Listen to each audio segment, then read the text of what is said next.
Ladies and gentlemen, boys and girls of all ages, we have some incredible news. Prepare yourself, because we are back. We're so back, baby. Back so good you wouldn't believe it. Donald, roll it back some. Don't get the viewers' hopes up too much. The only guarantee here is that we are finishing this arc of the story. We can't promise at this moment there will be more, but at least we can give a proper conclusion, if nothing else. Yeah, that's right, Donnie. You're making it sound like we're back forever.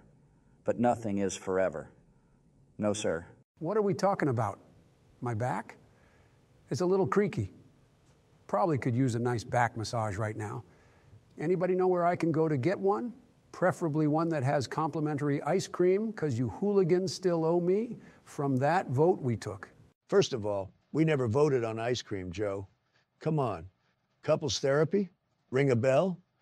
Second, Barron's real good at back massages. I'm talking the best, believe me. After the game, I'll hook you up. Might even let you have some of my ice cream, too. We'll see. Really? You're the best, pal. I mean that. Guys, can we please focus? We have a lot to cover, and we need to get the people up to date. You guys all heard it. I'm the best. They all say it. Whatever helps you sleep at night, Donald.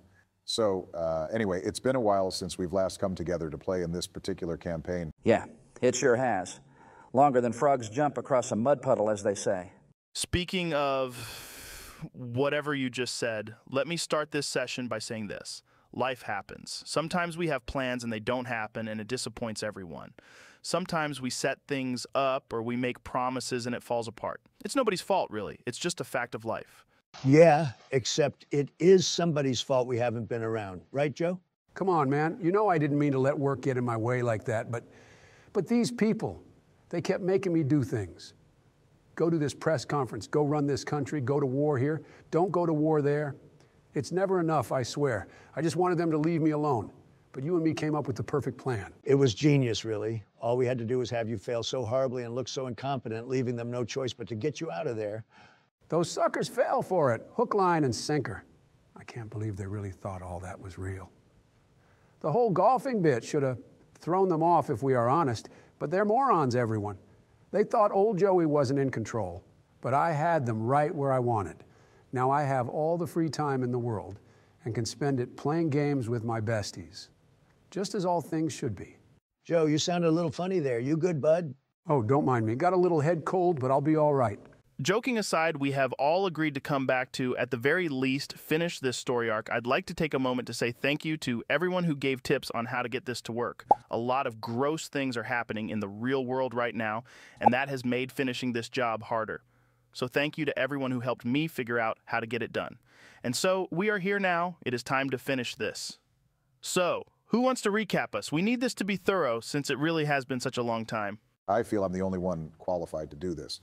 The rest of you would derail us, and nobody would know what happened. Barack, I couldn't agree with you more, and I'll prove your point. Joe, you try to recap us. Let's see. There was a Eldorian glamour weave, and I was leading the goblins, right? Something about David and a hurt fox. Oh, and Gordon Ramsay was there. Where is that little fella anyway? We can't start without him. Joe, you're thinking of Aura AI's campaign. That's on Thursday afternoons with Ben. We're with Joe Rogan right now. You guys have another campaign going on with someone else? I feel betrayed. Oh, geez. I'm sorry, guys. I get it all mixed up with all our adventures we have had saving Christmas and avoiding Truman and playing video games and all of those other campaigns we have going at the same time. Man, Dick Cheney is the worst, am I right? Wait, you have even more going on without me? I can't help it. It gets all tangled up in my brain. Good thing this is the first time I got it wrong, right, fellas? Right, the first time. It's definitely never happened before. Jamie, did you know about any of this? This whole time I thought they only hung out with me. I'm going to just start recapping now. So, let's start from the beginning. Hold on there, Barack. I know I agreed you'd be best for recapping, and while best might be a bit strong of a word, I do still believe that. I do. But now that I think about it, we should reintroduce ourselves first. Oh, that's a good idea. I can admit when someone else has a smart idea. I'm annoyed you interrupted me, but I'm inclined to let you have this one. Everyone introduce yourselves to remind everyone who you are. George, let's start with you. Well, golly. Okay. I'm a human named George. That's spelled J-O-R-J, and I'm a druid because I like talking to my houseplants as I water them every day. And I grew up under the care of my loving parents, always afraid to go too far from the family farm. Maybe Daddy would be unhappy and become greatly displeased. so I stayed home most days. Then at the young age of 54 years old, I packed up and left. And then I started wars. More on that later. Joe, you want to go next? Sure. I'm Slim Toe the Grand. I'm a half-orc barbarian, and don't you forget it. My days of raging and beating up folks began when the cottage cheese boys burned down my truck. My mama couldn't handle knowing her little snoogums had that dog in him, so I left home. But as I left with nothing but the clothes on my back, I heard some kind of shrill cry calling out for me to wait. It was none other than James, one of Mama's servant boys. He was chasing after me. What is this? You've never mentioned in any of this before. What are we talking about here? I don't know. I kind of like where this is going. I want to know more. There's no harm in it. Let's see what happened. So James comes up to me and he tells me my mom has a gift for me as I set out to find myself. And he hands me this thing. It's like a locket or a charm or something, but I've never seen it before in my life. Since I don't know what it is, I ask him, I says, James, what the heck is this thing even? And James says to me, shut up and listen. This gift comes with a message from your mother. She says to hold on to it always, she says. When the time is right, may it save you from the soul reaper. And then he turned around and ran off, but he didn't look both ways, so he got hit by a truck and died. So I went off and started pillaging and looting until Beetlejack found me. I think you mean Scarab Jim. But that reminds me, I forgot to mention, Scarab Jim also found me one day on the battlefield in the war. He recruited me to his cause, and I started doing side jobs for him, and we became buddies. Sorry to interrupt, Joe. Please continue. It's fine. I'm done anyway. So anyway, I told that guy, get away from me. You're creepy. But he didn't get away, and now I work for him. At that time, it was me, George, and this Scarab Jim guy. Okay, who's next up? Buff Joe. You go. Who, me? Anybody else at this table named Joe? Well, I'm Joe Rogan, and I'm the DM of this game. Some call me handsome, while others call me smart. Are we really doing this right now? Those goobers I expect this kind of behavior from, but from you? What? I can't have some fun with it? But I get it. You're right. This is already long, and we haven't even started. Trump, you're up. I'm a bloodborne, a white dragon, Vilkith Arborum. I'm a wizard because my brain is real big. And Scarab Jim recruited you too. Moving on. Hey, what's the big idea interrupting me like that? I even actually wrote my own backstory this time. I guess you can consider us even. Now then, if everyone would be so kind, it's finally my turn to share my backstory. My character's name is Tamer, a wood elf. I'm a rogue, but not because I chose to be. All the males in my family are forced to be rogues. While I am indeed quite skilled at the job, my real passion is giving eloquent, well-thought-out speeches that drive and motivate people, really stir them up. But my father was a harsh man. He didn't believe in that. One time he caught me practicing my speeches, and he threatened to disown me and sell me off for some spare change if I didn't put this notion behind me. So I played the ever-obedient son. For the next decade of my life, I was trained up to be the perfect rogue, until one day I saw him, my father. I was coming home from training when I heard a loud sound in the house. I hid in the shadows and made my way undetected to the window of my parents' bedroom and peeked in.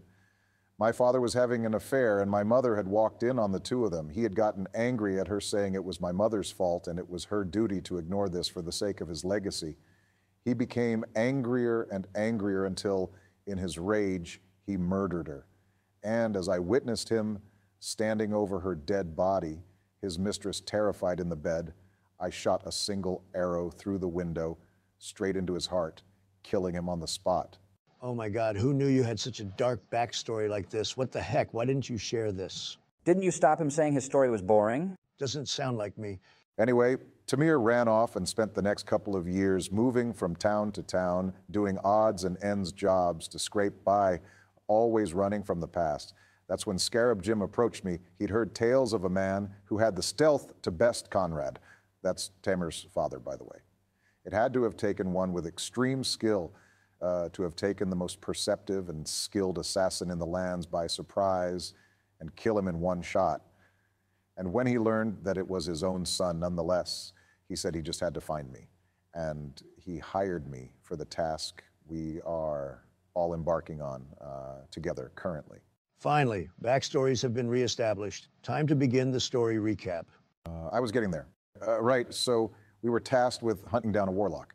All we knew at the time is that he's known as Scraggly, and he'd be at that night's taping of the WWE. Let me do a little retconning here, Chief, por favor. Really, you've got to be kidding me. This happens every single time. I can't believe you guys never let me finish. You'll get to finish, but let the man cook. I want to see where this is going. This time you fellas knew the secret behind Scarab Jim. You see, he's the leader and co-founder of a super-secret intelligence and world order maintaining group that he's called the Federation of Beatles, though most just call it the Federation. The 5 founding members are Scarab Jim, Ladybug Jill, Stag Giro, Carabid Jillian, and of course Potato Sam. And these guys are not anyone you want to mess with. They aren't bad guys per se, but they also aren't good. Of course, this isn't their real names, only their aliases, and these guys each have their own kind of unique powers, but I don't know what they all are. Oh, wait, did I say there were 5 of them? There are actually 6, and guess who's the last one? You got it, bucko. Scraggly. But Scraggly betrayed them and wiped their minds of his existence. But Scraggly got sloppy and accidentally left behind his Post-it note reminder that said, quote, today's reminder, betray the Federation. It is finally time to combine what I have built here with my most secretive of secret studies I've done elsewhere, all unbeknownst to the Federation. First, I will wipe their minds of my existence, and then I shall go wait until a very specific night. Yes, I will attend this year's WWE event in Albuquerque, and that is where I shall finally do it. Oh, I can hardly wait. Signed, the crazed warlock Scraggly. And that's why they didn't know anything about him. It all makes sense now. No, it doesn't. How would you even know this? Way back when we first started, while you fellas were getting ready to head out to find Scraggly, I just asked Scarab Jim.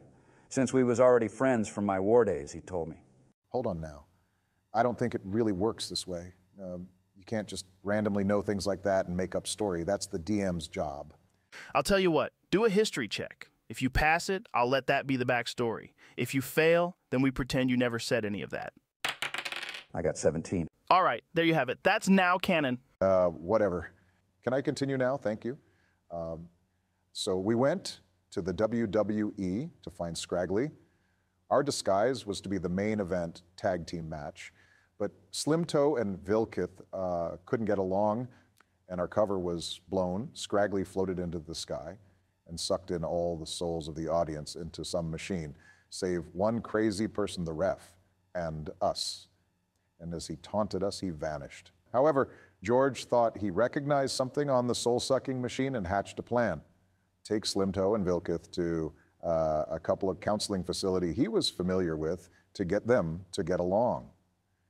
While they were busy getting their acts together, George revealed to Tamir that he actually wanted to come here because he had reason to believe Scraggly was connected. He recognized the logo on the soul sucker to be the same as this couple's therapy. Let me interrupt you again here, boss. Oh no, please, be my guest. Okay, let me explain.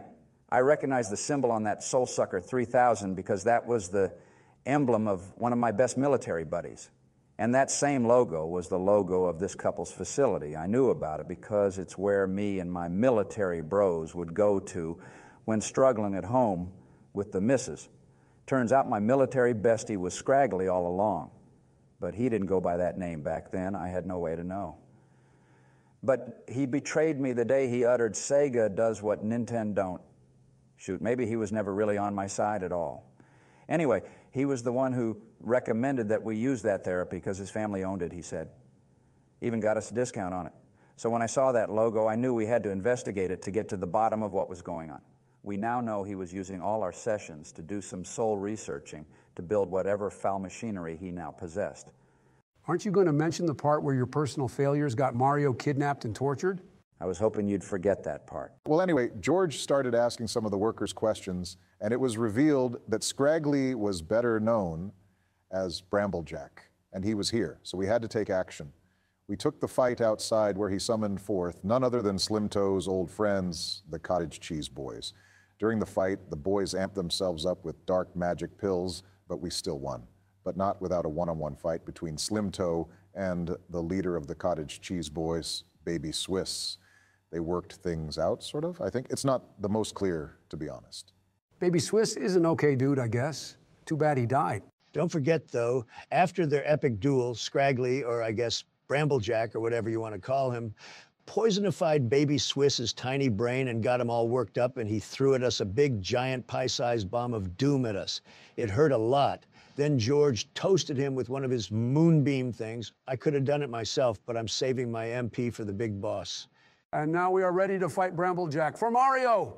And we're all caught up. We'll set the scene before we begin. You're all standing outside the couple's therapy building. Glass is everywhere still, from where Vilketh and Slim Toe fell out the window to get out here. Scraggly stands now by himself, with George, Vilketh, and Slim Toe kind of trapping him in a triangle almost.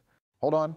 Before we begin, I think it'd be a good idea if we could see a map or some sort of visual. I know I personally need to see where we are in relation to one another and get a feel of what's going on. Sure, Jamie, pull up the map and I'll show everyone their positions. You know I'm deaf. Explain to me what I'm looking at here, wise guy. So as you can see, you're all kind of huddled in this corner here. That's Briance at the bottom there, and Blue Cheese Blaine is kind of in the middle, where y'all defeated them. And in the entrance area of the facility is where Slim Toe and Baby Swiss had their little duel, while the rest of you moved to this side area to watch. After the battle, Slim Toe came to the sidelines with his friends, and then y'all got exploded, and George stepped up to take down Baby Swiss. Now Scraggly stands in the middle of the group, ready to go. Seems reasonable enough. I think we're ready. And with this, we finally continue our story. Okay, I'm going to start it. I call out to Bramblejack. Bramblejack, there are many questions I still have, but the time for words has passed us. It is time to put an end to this. Have at thee. I get into a battle stance. It's time for one more round.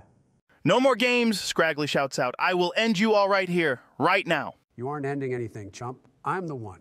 I will avenge the cottage cheese boys and make you dead. They will get to rest in pepperonis, knowing that he who shackled their minds and forced them to do that which they did not wish to do has been defeated by me. The guy who they hated a long time ago so much that they burned his truck and got him going on the path of barbarianhood. I will make my mama proud. I pull out that charm I always have on me and rub it and kiss it before I put it back in my pocket, just like I do before every fight. Slim, you've literally never done that. You haven't even mentioned that thing before now.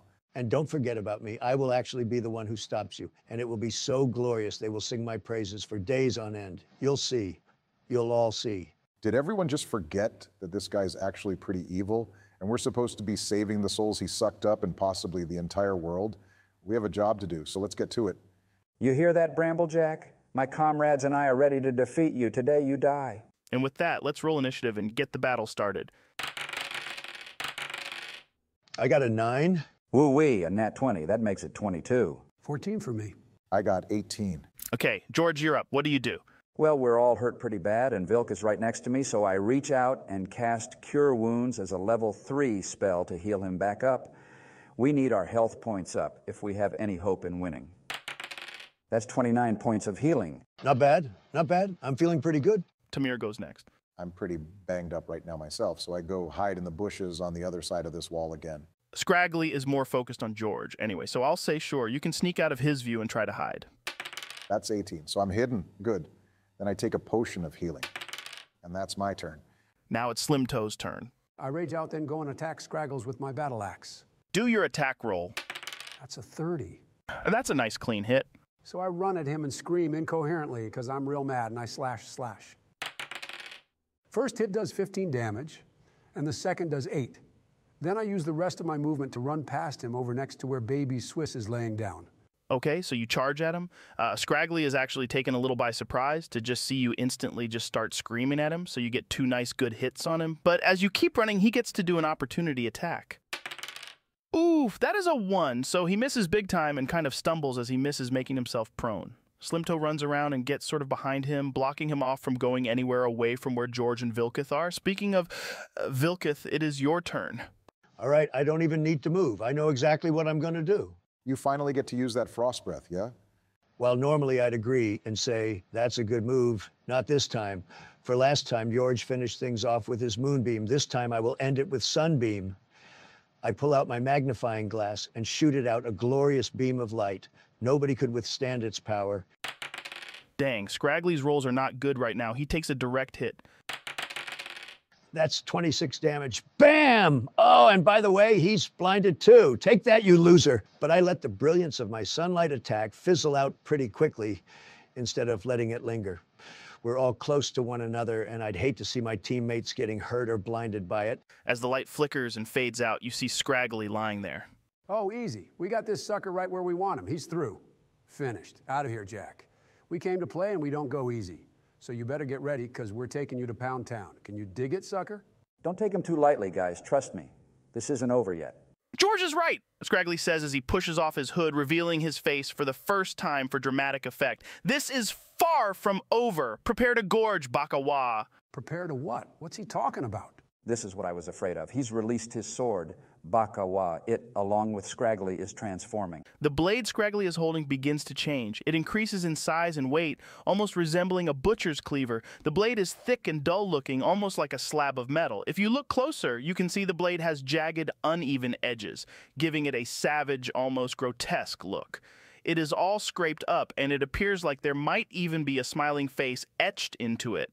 The hilt is wrapped in thick, frayed rope, resembling a crude grip as if it was hastily put together with a tiny bit of rope hanging from the bottom. That sounds totally rad. It definitely is. I mean, look at it. Jamie showed them a drawing of what it looks like. Bit of an odd weapon change, I must say, but it is totally rad. My old chef, Jeff the chef, would use one of those things all the time. Made the best scrambled eggs. So, as this happens, Scraggly recovers half his HP back and all negative conditions are removed. What? This is so unfair. My genius planning ruined. So rigged, I tell you. Scraggly just smiles as he looks over at George and points his transformed weapon. I hope you're ready, old friend, he says as he runs up and slashes. A hit. George takes 5 damage. Only 5 damage? What are you worried about, gang? This punk is all bark and no leaves. Reminds me of my great-aunt Martha's old birch trees in the fall. Us grandkids used to play in the piles scattered Slim toe, across hush. Something isn't right. Scraggly's smile widens as he yells out, "Hurl through hell!" Wait, what? George is instantly transported through the lower planes, gone without a trace. What is this? What sort of witchcraft and tomfoolery is this? Guys, I'm starting to think we aren't in Kansas anymore. And where did Flemire go? Haven't seen him in weeks. This isn't good. Wahahaha! See you soon, George! Scraggly laughs out, now turning his attention to Vilkith and Slim. George, you find yourself in a colorless and barren wasteland with a dull gray sky that seems to be sapping any amount of hope or positive emotion from you. The surrounding area is mostly dead, dry soil with the occasional twisted skeletal tree or ruined structure. The oppressive atmosphere makes it feel like a place of eternal despair where the souls of the dead wander aimlessly in silence. It's your turn. What do you do? Oh, you've really done it now, George. How many times, George? How many times will you find yourself navigating such a place as this, George? You know you hate it here. It's filled with the sound and smell of torture and suffering. Do you enjoy this, George? Do you? Well, what's done is done. Now, I know what you're thinking, George. Why are you talking to yourself in third person, George? Why do you keep saying, George? Well, George, it helps me not forget who I am, George. It keeps me on track, George. Don't want to lose my mind, George. Now, what is George to do? Oh, George knows. I pull out one of my incense sticks and start waving it around as I cast divination. I say, oh, great Sylvanus, it's me again. I need to know how I'm supposed to return home and what to do when I get there. I know this is basically 2 questions, but in the form of a single statement, but please just give this to me. I mean, look at me. I'm wherever I am and could use all the help I can get. Thank you. You hear the following ringing in your mind. From fire to root you'll soon return, but watch the blade, for it may burn. A power waits, Bunkai beware. Tread lightly, Druid, with nature's care. No, he wouldn't. Well, actually, that's exactly what he'd do. This is bad, real bad. And as you say that, there is a great flashing light. Tamir, it's your turn. I pull out my oath bow and peek over the wall and bushes. I whisper, "Swift death to you who have wronged me," and fire a sneak attack off at Scraggly. That's a 24. Your arrow lands. My attack does 30 damage.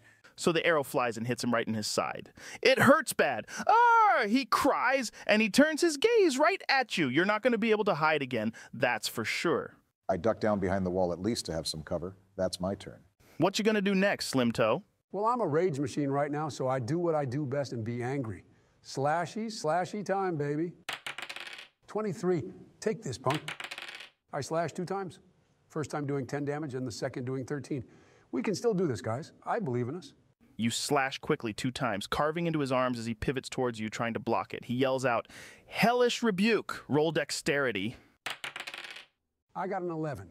You're halted in your tracks by green flames that just burst around you. You take 40 damage. 40 damage? This is just ridiculous. Are you okay, buddy? Not really. I'm currently burning alive. Ah, it burns! The flames fizzle out. Vilkith, it is your turn.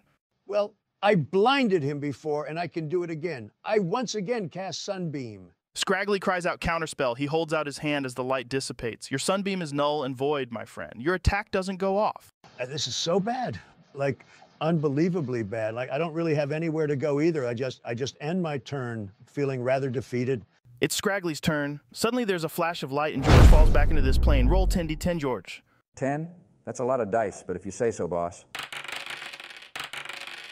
That's 53. You take 53 psychic damage. Scraggly says to you, "How was your trip, George? I hope it was fun. It's probably been far too long since you last visited. We can go there together again soon if you wish. Or maybe I will send you there by yourself for good. But before I deal with you, I am going to make your little friend, trying to hide over there, pay for shooting at me." Scraggly turns towards Tamir and says, "Yes, I see you crouching over there. It will not help." And then he shouts Death Beam as he fires off a beam from his fingertips, casting Finger of Death. Make a Constitution saving throw. I got a 7. Something tells me this is going to hurt. You take 51 damage. The beam goes right through the wall you are crouched behind, and the bushes and pierces right through you. If it would have been in one of your vitals, you'd be toasted. Lucky for you, he didn't have a clean shot. This sucks so bad. I don't know how we can win. We really bit off more than we can chew on this one, guys. I'm barely hanging on here. Scraggly lets out a huge cackle. George, it is your turn. Fellas, listen. While I was away, I received a warning. You think it's bad now? This guy still has his bonkai up his sleeve. We must stop him before he unleashes it. His bonkai? What does that mean? What are you talking about? Must I always explain everything? Okay, listen, a bonkai is something from the widely successful manga/anime Bleach. There are these guys called Shinigami, okay? And they have these swords called their Zanpakuto. They look like normal swords, right?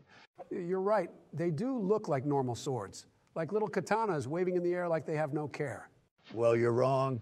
They are used to fight against these spirit monster things called hollows, which are basically ghosts of bad people, but they got too corrupted and turned into monster spirits that want to eat other souls. Anyway, the Zanpakuto cleanse them so they can be sent to either hell or soul society, depending on whatever. So that's not important, though. What is important is that Zanpakuto have something called their release, or shikai. That's what happened to Scraggly's sword earlier. They say a command of sorts and then the sword's name, and it changes shape and properties. But stronger Shinigami have another form above that. That's the bonkai, and it's super dangerous. I don't understand how you just know this stuff. A Shinigami? Really? What are we talking about here? You may better know them as Soul Reapers. Anyway, Bleach is super cool, and I'm very excited to see the next part of the 1,000-year Blood War that's coming out soon. It's going to be awesome. Wait, did you say Soul Reaper? Think, Slim Toe, think. We can't let him bonkai. You don't understand. He never used it back in our war days because he said it was too dangerous. And based on what he told me it could do, I'd believe him. And I cast Cure Wounds on myself after that last attack. I'll look for an opening so I can try to get in a good attack on him next turn with all I've got. Tamir, it's your turn. I don't know what to do. If I attack, he might counter me with those flames. I can't hide. What can I do? I'm bleeding out. This is where I'm going to die. This is where it all ends. Tamir, snap out of it. We need you, man. But what can I even do? Everything feels so hopeless. I know things look bleak, Tamir, but I believe in you. You can do it. And not to add pressure, but if you don't do it, we are probably all dead. I suppose I could try one of my bardic techniques. You're what? I know I've kept this from you, but I don't want to be a rogue. I want to be a bard. Hey, if you think you can do it, you got my blessing. Okay, I'll try. I used Charm Person on Scraggly. You try to charm Scraggly, but before you can even start talking, he immediately starts yelling insults and taunts. "You can't use your cheap tricks on me. I'm immune." I told you, it's hopeless. I'm not cut out for anything other than stealth. You did your best. And no matter the outcome, I'm proud of you, Tamir. Remember that. You'll be proud of me for like 5 more minutes. Real good, I'm done. I end my turn. All right, Slim, you're up. I pull out that precious charm my mother gifted me. Ma, you said this would help with the Soul Reaper. Vilk mentioned a soul reaper. It has to mean something, but what? Give me your guidance, James. What would you do? I close my eyes and picture James's final moments as he got hit by that truck. I understand. I'll know when the time is right. I sit down and close my eyes. I end my turn. What? That's it? What is this? When did you all become big babies? Think about it, Vilkith. If he attacked, he probably would have been killed by those green flames. Doing nothing is sometimes doing everything. Whatever. I'll do this on my own. I'll finally use it for real. Counterspell this. Ice breath. Vilkith takes a deep, deliberate breath and exhales. A frigid wave of icy energy erupts from your mouth, and a blast of pure, concentrated cold that is blindingly white sweeps across the battlefield. The icy blast sweeps across the battlefield, turning air into ice and freezing everything in its path. Scraggly is caught in the midst of it all. He takes full damage, too. How much does it hurt? 17 damage, not the most devastating, but at least I'm still trying, unlike some of you. We got to put more pressure. Hurry before he... Scraggly cries out, "Before I what? Blast, it's so cold. I grow tired of this. You fools cannot stop me. I will show you total despair. Bonkai, baka wa baka to onajioni." No, I'm afraid this battle is already over. He's won. I don't see a path for us to defeat him now. We must make a tactical retreat. It's our only option. Scraggly's weapon changes once more into its ultimate form. The weapon is no longer just a cleaver. It now resembles a massive, multi-bladed entity that seems to be living. The dominant lower half is jagged and irregular, with sharp, uneven edges running along its length, while sections of the entity open and close like a mechanical jaw, further amplifying the feeling that it's alive. Its tail curls up above its head and transforms into a blade that is bound to the lower part of the body with shoddy-looking machinery bits, creating a guillotine. Along the weapon's length are serrated, tooth-like structures that appear to move independently, as if gnashing or chewing through anything in its path. The weapon seems to meld at will with Scraggly's arm hand through a grotesque claw, enhancing the sense that this weapon is as much a part of him as it is its own self. Jamie, throw up an image of that bad boy. That's his bunkai. I don't even really know what I'm looking at here. How we expected to fight that thing. Kind of reminds me of Thanksgiving dinner back in '97. Mama was sloshing and a-slinging those mashed potatoes as my pops was carving the Thanksgiving penguin. Suddenly, in the corner of my eye, I see the yam monster trying to get out of the casserole dish, and I yell at my sweet nanny, "Nanny, put the yam monster back in the oven. He ain't fully cooked yet." Your Thanksgivings sound wild. You should invite me sometime. I'll bring the cranberry sauce, but first we got to survive this. Could you guys just be quiet for 30 seconds? I'm trying to think. We're expected to fight an enemy that seems impossible to defeat, and we don't even know everything he can do. Don't worry about what it does, Tamir. We got to focus on getting out of here. I'm telling you, we can't fight it. It's no use. Scraggly overhears your conversation and replies, "Oh, you want to know what this thing can do, huh? Allow me to explain my glorious new form. Upon release, my baka wabaka to onaji yoni creates a massive, chaotic zone around me. In this field, reality becomes warped and stupefied. All reason shall soon break down and bend to my will." This is why I keep insisting we flee. We got to be careful. The closer you get, the more your mind is clouded with confusion, stupidity, and irrational behavior, making it nearly impossible to make sound decisions. If what he told me back in our war days is to be trusted as the battle goes on, that weapon of his is going to become more monstrous. But so too will Scraggly. As time goes on, it only becomes more and more powerful. Eventually, a rift in reality will form called the Gorge of Madness. If this happens, everything is over. All your thoughts, strategies, and intentions will be stolen from you. You'll lose your very self and become a puppet of chaos. How are we supposed to get away from this? He'll just chase us. That Bankai transformation took his whole turn. George, it's your turn. He won't chase us if my plan works. He won't be able to. I run to a point where I'm within 30 feet of all my boys, and I say, "Stay within the veil." He won't be able to find us if we stay together. I cast pass without trace. We're all hidden. We are running boys. You're all undetectable for now, but you're going to have to get away. And as time passes, your spell will begin being worn away. Who knows if you'll make it out? Tamir, you're up. We got to get out of here, right? I don't see much point in doing anything other than just moving along with George to stay inside the protective zone. I end my turn. Okay, I guess. Slim, you're up. I'm just looking at my charm. It's meant for soul reapers. Bonkai means soul reapers. I got to figure this out. I got to try something. Try what? You don't even know what that is or what it does. It's just an old trinket given to you by your mommy, nothing more. It cannot help us. It may be a trinket from my mommy, but I know it's got to do something. She told me use it on the Soul Reapers and that I'd know what to do. Think, Pepper Jack. Think. Wait, Jack, Pepper, that's it. This thing must steal his Bonkai. Slim, stop joking around like that. We need to focus. I don't know, guys. Maybe you should hear him out. In fact, I think he's right. Getting a better look at it, it does look like one of those medallions that can steal Bunkai. Slim Toe, you might just be our last hope. You can't tell me that you believe this nonsense. How and why would that thing steal his Bonkai? Here I am again to explain things everybody should know. That medallion is a specialty tool made by the Quincy King himself to steal Bonkai. Remember how I said the Soul Reapers purify the hollows? Well, the Quincy are basically a bunch of humans that are born with spirit powers, and they basically become fancy archers that use bows made out of ghost energy, and they shoot down and murder hollows, eliminating their whole existence. The problem is, the Soul Reapers didn't like that because the spirits of the dead need to be purified and sent to the Soul Society to keep balance. So they killed most of the Quincy, and now they hate each other, but that's not important, really. All you need to know is that thing can definitely steal Bonkai. We can't let him do that. It's much too powerful, and he's already near death. His body can't withstand that power. But it's what I have to do. The pride of the Quincy's all rests on my shoulders now. You don't even know what that means. I refuse to believe you had ever even heard the word Quincy before now, just like me. It's all become so clear. My mother was a Quincy, and she wanted me, her little buttercup, to be the one to destroy those hooligans. I must do as was prophesied in days gone by. I hold up my mother's charm. Give me that Bonkai. You hold up your device and a wind starts blowing. Scraggly cries out, "What is this? No!" And the wind swirls and swirls, and you see the energy from his Bonkai getting caught up in the swirls, and it all seems to be drawn to Slim's mother's charm. And then the winds stop. The Bonkai vanishes, and Scraggly is left laying there with a normal-looking blade. Why? Where? What did you do? What did you do? You just got owned, noob. Now excuse me while I take a nap, and then I fall down. Slim. Hey, Slim, get up, man. You aren't done yet. We still have to finish this guy off. On your feet now. Chop, chop. I don't think I can, pal. Not this time. I cannot believe this. Not only did that actually work, but you knew the risks and still went for it. Meanwhile, I was cowering the whole time. I'm so ashamed.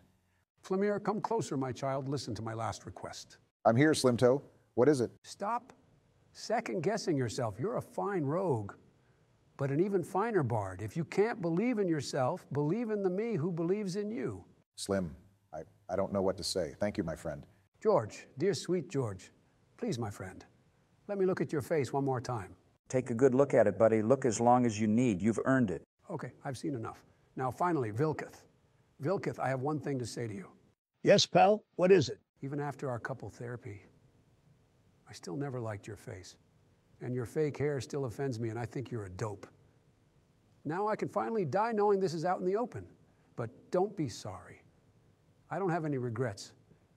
If I hadn't met you, my life would have had no meaning. I'm glad you and I were friends. Goodbye, Blair.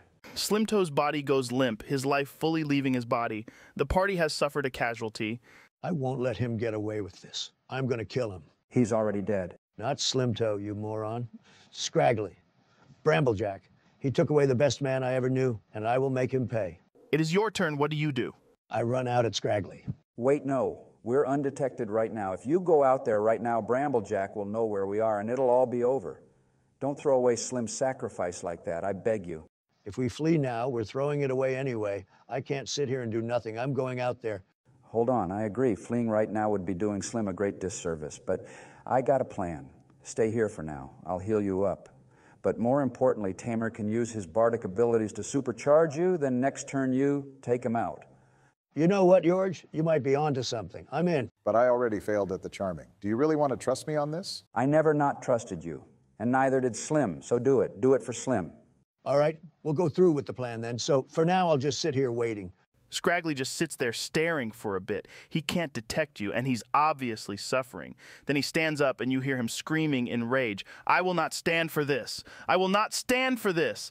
And mostly for dramatic effect, he blindly fires off finger blasts in a big circle in rapid succession. They fly by, destroying the landscape around you, but none come close to hitting you guys. George, it's your move. I used my last level 5 spell to heal up Tamir. Wait, are you serious? You're healing Tamir right now? I thought you were healing me. He literally has a gaping hole. He needs his strength. He's about to deliver his biggest speech yet. So yes, I heal Tamir. 35 health, it'll have to do. I end my turn, waiting for Tamir to do his thing. I use my bardic inspiration. This is my speech. My friends, George, Vilkith, today we gather not just to mourn the loss of a hero, but to honor the life of a friend, a warrior, and a soul who gave everything so that we might continue to fight for a better tomorrow. Slim Toe the Grand wasn't just a name, it was a testament to the heart, the courage, and the sacrifice that defined him. Slim Toe didn't hesitate when the moment called for bravery. He stood tall, looked danger in the eye, and without a second thought, gave his life so we could continue the fight. That's the kind of spirit that lives on in each of us today. He's no longer with us in body, but his legacy, his example, will continue to light the path ahead. Now, I know times like these are hard. It's easy to feel the weight of the loss, to be overwhelmed by the grief.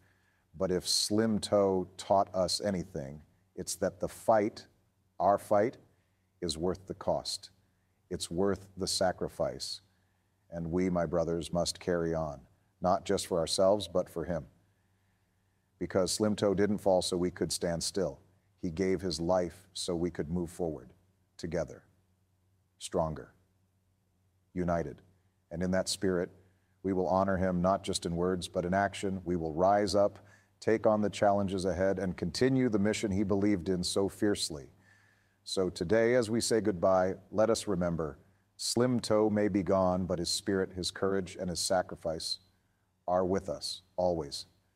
Let's make sure his light guides us toward victory, toward justice, and toward a future he dreamed of. Long live Pepperjack Mac.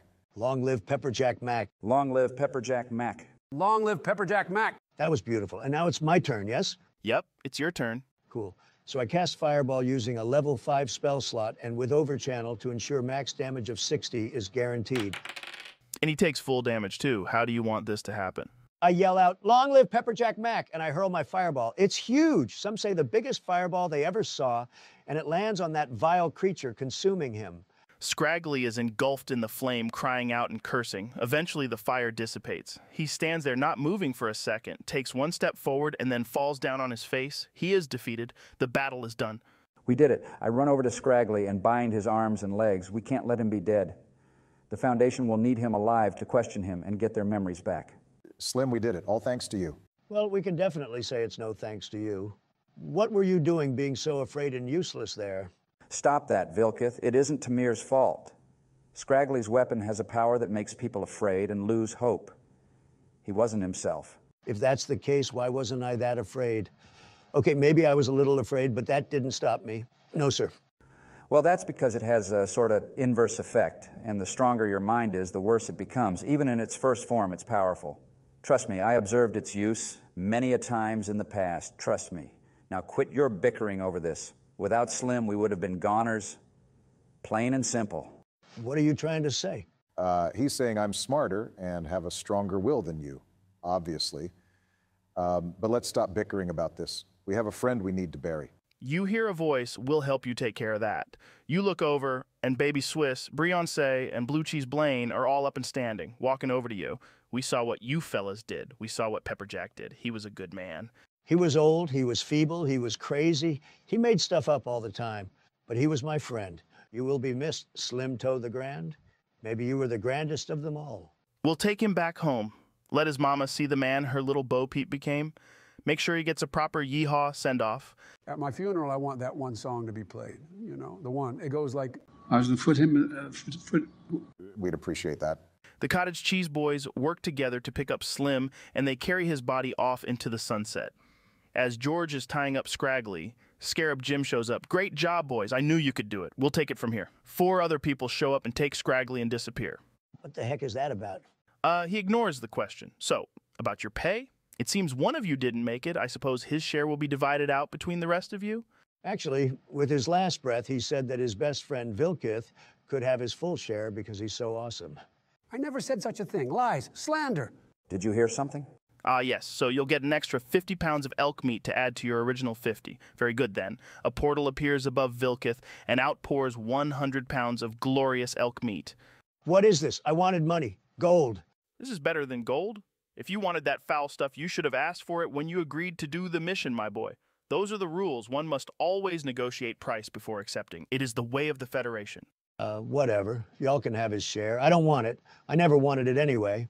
You ever try it? This stuff's good eatins, I tell you. What are you going to do now, Mr. Jim? Oh, you know, but I'll be in touch should we need your services again. Though we'll have to find you a new party member. Yes, sir. He will be missed. I tell you what. What are you guys going to do? I'm going to go looking for some of my old buddies. Got some questions that need some answers. I'm going to work on my bard skills and become the greatest orator. Hey, you know that your bardic skill didn't even impact my fireball, right? I totally didn't even need the boost. I'm just that powerful. Glad to see you never change. And with that, we end this arc. I hope you guys enjoyed it. I cannot promise if we will see the show continued or not, but with unanswered questions and newfound purposes, maybe the guys will return for another story arc. But either way, for now, Rogan out. Through valleys cold and mountains high, slinks of spirits on never asking why. He gave all so others might prevail, an epic story legends he regale. Raise your voices high.